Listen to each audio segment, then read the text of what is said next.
So I have had so many parents who have children with ADHD really struggle with the mom guilt or the dad guilt or parental guilt and feeling like their bedtime routine is not good enough. I'm here to tell you that we can adopt an attitude where we move from the perfect bedtime routine to a good enough bedtime routine. And that's the key. I'm Dr. Funke Afolabi-Brown. I'm the founder of the Restful Sleep Place, and we help families thrive through good sleep. So there are many things that you'll see out there: the best routine, the perfect routine, the sleep hygiene, and all of that. And one of the things that I notice with families with ADHD is that they start to get overwhelmed and start to pile stuff on stuff on stuff on stuff. And I cannot tell you how frequently when families come to my practice and I say, "Tell me about your bedtime routine," and they are listing this 8 to 10 activities trying to get the child to bed. No wonder everybody's exhausted. No wonder there's so much bedtime resistance. And no wonder why sleep is in short supply. So today we're going to be talking about the 3-2-1 framework of the good enough bedtime routine. We're always embracing progress over perfection. And I think that is so key when it comes to children with ADHD. So we're going to talk about 3 non-negotiables. We're going to talk about 2 or 3 what I call sleep anchors. And then we're going to talk about the one flexible bedtime menu. Okay, so let's get started. And if you have not subscribed to this channel in the past, I want you to do so right now. This is so powerful and we share so much good content that you don't want to miss it. All right, so what are the 3 non-negotiables? I would say one is the body in the bedroom. This is just a non-negotiable. You need to have your child in their bedroom at a certain time. And then the second thing would be a safety piece, right? So when they're in their bedroom, they stay in their bedroom. And then the third is one biological essential. So let me give you an example of what that means. So body in the bedroom does not mean asleep at that time, right? So it may be that you have 8:15, they need to be in their bedroom. That is where they need to stay. Even if they don't sleep until a little bit later, we'll talk about how to modify things a bit. Because if they're running around the house, and this is something that we know in some children with ADHD, they may not be able to fall asleep until 8:30 or 9. But that doesn't mean they're just playing around the house until then. You can have things in such a way that they can start to wind down in their room, especially when you have an older child, so that, they don't feel like they're disrupting the house and they're not getting amped up. So, but in the bedroom, the safety issue is key. When they're in their bedroom, they shouldn't be kind of walking around or things like that, because by then, maybe, folks are getting ready for bed. You don't want them to trip and fall down the stairs or things like that. So safety is key. They need to remain in their bedroom. And then the third is the biologic essential. So they need to take a bath or brush teeth or at least wipe their faces or change into pajamas. And the reason why I say one is sometimes doing all 4 may be overwhelming for your ADHD child, depending on the kind of day they've had. So you have to pick your battles. Remember, we talked about progress over perfection. So find that biologic essential, right? So either they at least change into new clothes, take a bath or shower, brush their teeth, wipe their face, something of that. So you pick at least one biologic essential. So those are the 3 non-negotiable. Then the second I would say is the 2 or 3 sleep anchors. So these sleep anchors, think of them like cues, right? That will set them up for bedtime. So make it something that can help with that sensory signaling. So for instance, it may be certain scents. So you may, like, if you have a lavender spray, you want to spray it on their pillow. You want to start to dim the lights maybe after dinner.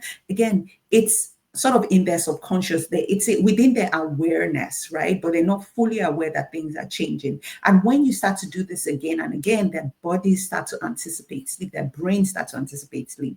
You may do like a weighted blanket, a massage, something that is delightful for them. It might be movement, maybe some stretching or breathing. So again, 2 or 3 of those. You don't want to pick 8 or 10, right? That's too much. So maybe just pick, maybe you'll do the light dimmer, and maybe we do some breathing exercises, or the family just does some light movement, right? So that's really important.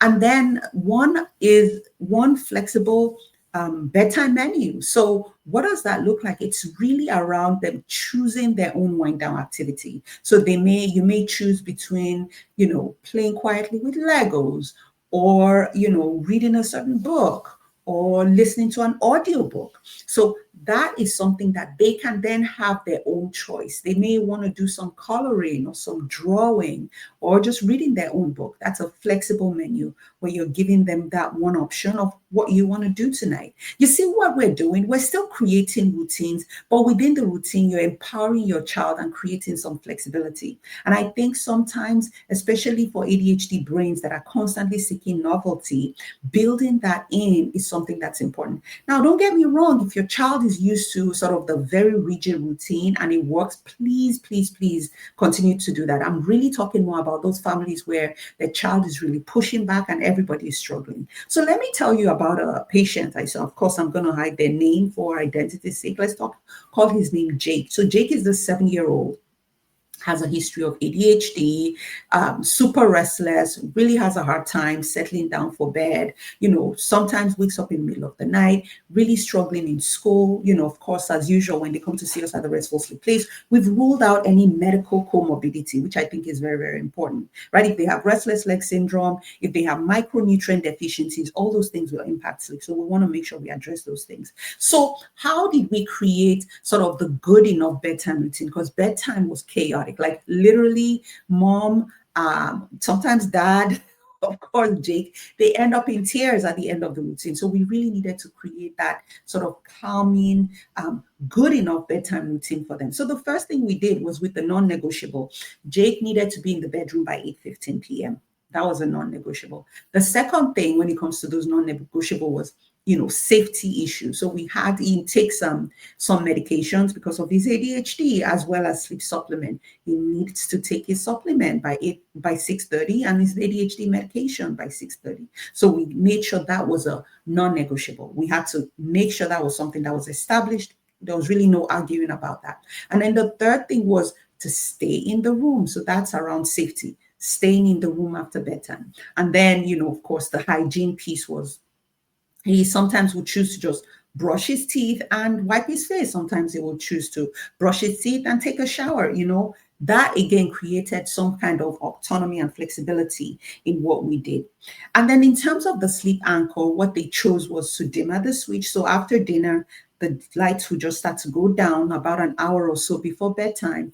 And then there was an Alexa, which would play an automated playlist of about five songs or so. And so these were things that would just be playing in the background with the dimmer switch to start to get him to wind down. So those were the two anchors that we used. And then with the flexible, bedtime menu, there were options that would change, I would say, every few days. So sometimes he would say he wanted to, the parent would offer him 15 minutes of audiobook where he would listen to a story. Of course, nothing too stimulating. Or they would do breathing or stretching with mommy or breathing or stretching with daddies, right? So that was something he got to choose. Or just quietly playing with Legos, which is really fine. So they would give him that menu, and then he could choose what he felt he wanted to do on that day. And so that really brought around so much autonomy that within a week, bedtime was a dream. Bedtime was a breeze. All of a sudden, parents had bought back an hour of their time. Bedtime routine used to take 2 hours. Imagine 2 hours. So all of a sudden, they had all this time back. They literally could now just wind down like they should, right? So that's really the power of embracing good enough rather than perfect, right? This was a family that had been struggling with making everything super perfect in the past, and it really wasn't working. So you have to know your child and decide what is really important to you. And I think good enough bedtime routine is absolutely good enough. So I think here are some principles when it comes to talking about the good enough bedtime routine. Number one is consistency with the timing. So you don't want to have a bedtime routine where some days it starts at 7, some days it starts at 9, some days there's no bedtime routine at all. You really want to try to stick to a consistent time.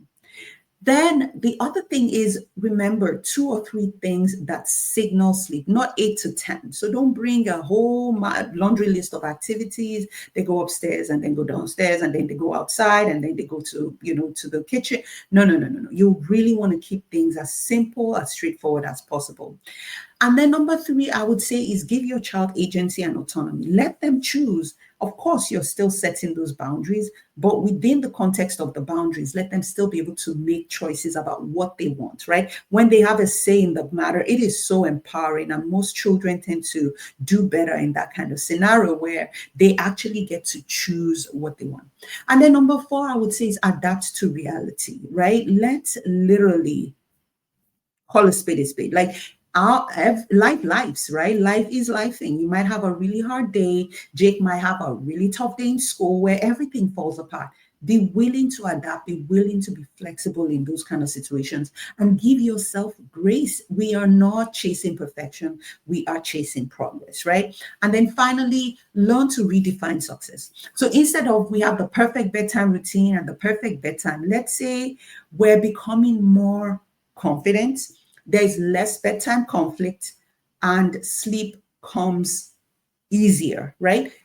That might be what we need. So redefining success is important. And then finally, of course, you want to pay attention to what the red flags is, because those red flags are not things that a bedtime routine will fix. If you have a child who is snoring, you have a child who has restless sleep, you have a child who's taking hours and hours to fall asleep, even though you've done everything that you feel you're supposed to do, you probably want to get checked out, because sleep apnea, restless leg syndrome, narcolepsy, there's so many other sleep disorders that occur in children and are actually more prevalent in children with ADHD, which you do not want to miss.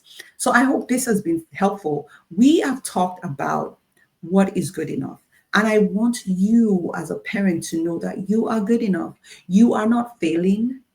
Sometimes the sleep advice you've heard in the past is what's failing you. And it is time to redefine what success means when it comes to bedtime. And I want you to know that you are the best man, woman for this job. And your child is so privileged to have you. And so if you are looking for help where you say, we've done everything else, we need that extra support, we'll be more than happy to help you at the Restful Sleep Place. Check out our website, therestfulsleepplace.com, and let's get your family sleeping. Until next time, I hope you rest well.